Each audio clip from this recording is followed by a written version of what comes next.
Obrigada, presidente. Boa tarde a todas, boa tarde a todos, todes. Bom, nos últimos dias, durante essa semana, a gente ouviu um deputado do PSL que recebeu um homem que tentou assassinar a ex-mulher pelo menos 2 vezes, né? Primeira vez dando um tiro nas costas dela, deixando ela paraplégica, e depois tentando eletrocutá-la.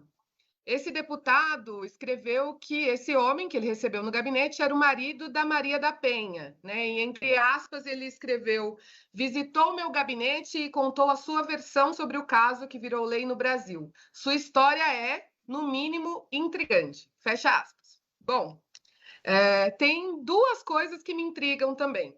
Primeiro é como tem gente que ainda dá atenção e palco para um bandido como esse. Segundo, é como a gente precisa constantemente ter que ficar defendendo os direitos das mulheres nesta casa. Direitos das mulheres nesta casa. No dia 27/7, foi publicado no Diário Oficial um chamamento público para a terceirização dos serviços de 3 Centros de Referência da Mulher, CRMs. O CRM de Brasilândia, o Maria de Lourdes Rodrigues, que é em homenagem a Lourdinha Rodrigues, e no Capão Redondo, a histórica Casa Eliane Gramont, que leva o nome de uma artista que foi assassinada aos 26 anos pelo ex-marido, e que é um espaço que tem tempo já vem sendo sucateado pelo governo municipal, assim como grande parte dos serviços, diretos e indiretos também aqui do município. Os CRM são super importantes, são políticas públicas de atendimento a mulheres em situação de violência na cidade, né? Fruto de uma luta feminista super organizada.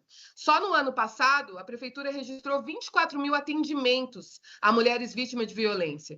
Isso significa que, em média, ao menos 3 mulheres são vítimas de violência na cidade a cada hora.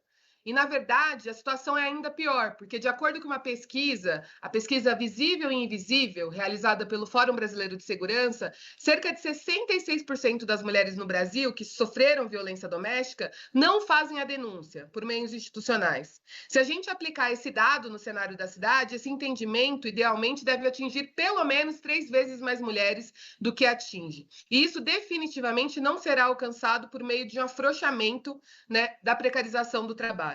Além disso, existe uma questão no edital que é a ausência de uma justificativa que efetivamente trate da suposta necessidade de realizar esse edital.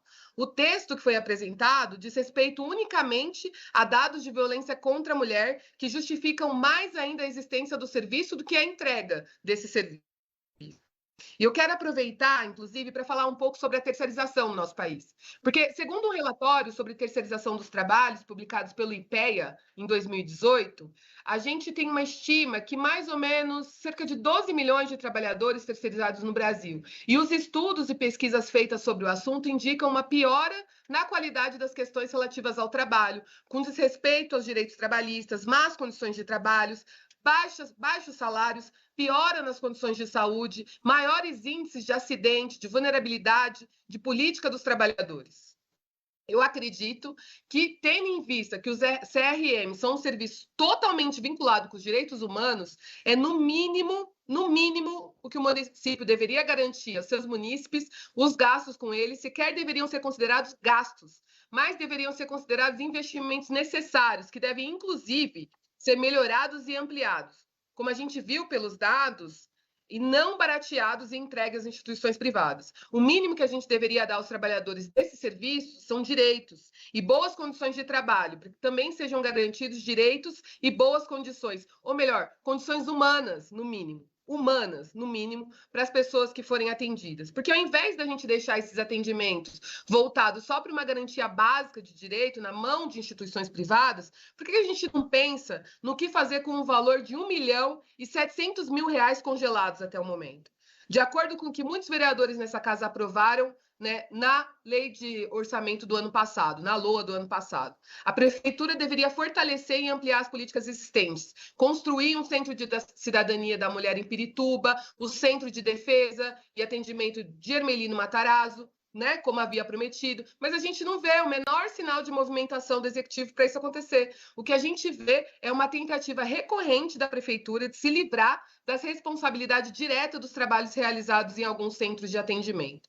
Então, essa é uma denúncia muito importante, a gente precisa ressaltar que todas as casas de atendimento à mulher são fundamentais, especialmente num cenário em que a gente sabe que a violência contra a mulher negra, né, com uma pouca redução, aliás, uma redução pouquíssima, né, de violência contra mulheres brancas e um aumento de violência contra mulheres negras nesse país, o que demonstra mais uma vez a desigualdade racial em que a gente está inserido.